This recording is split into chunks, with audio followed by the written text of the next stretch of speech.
NDA सरकारचा शपथविधी सोहळा काल पार पडला। मात्र या सोहळ्यादरम्यान आमंत्रित न करताच राष्ट्रपती भवनामध्ये आलेल्या एका पाहुण्याची जोरदार चर्चा आहे।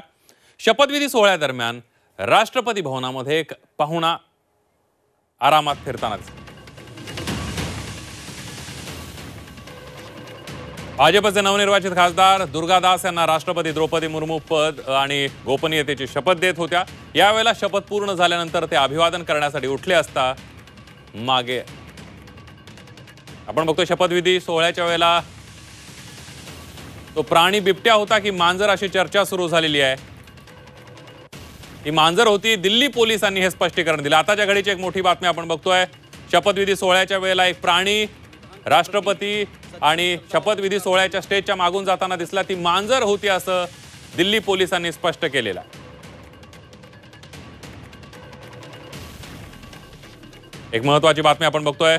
काल राष्ट्रपती भवनामध्ये शपथविधी सोहळा सुरू होता। भाजपचे नवनिर्वाचित खासदार दुर्गा दास यांना राष्ट्रपती द्रौपदी मुर्मू पद आणि गोपनीयतेची शपथ देत होती। त्यावेळेला शपथ पूर्ण झाल्यानंतर ते अभिवादन करण्यासाठी उठले असता मागे एक प्राणी चालताना दिसत होता।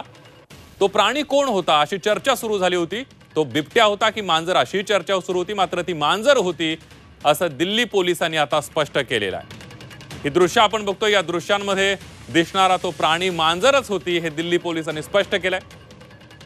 देशभरामध्ये या व्हिडिओची जोरदार चर्चा सुरू होती। खरंच तो प्राणी बिबट्या होता का अशी सुद्धा चर्चा सोशल मीडियावर सुरू होती। मात्र आता दिल्ली पोलिसांनी ट्विट करून ती मांजरच होती असं स्पष्ट केलेलं। त्यामुळे अनेकांना देशभरातल्या अनेकांना पडलेला प्रश्न जो आहे त्याचं उत्तर दिल्ली पोलिसांनी दिलेलं आहे। ट्विट करत दिल्ली पोलिसांनी हे उत्तर दिलंय आणि त्यामुळे शपथविधी सोहळ्याच्या वेळेला जी स्टेजच्या मागून गेली ती मांजरच होती आता हे स्पष्ट झालेलं आहे। अजय टमटा हे सुद्धा शपथ घेत असताना हा प्राणी थेट त्यांच्या मागे दिसतोय।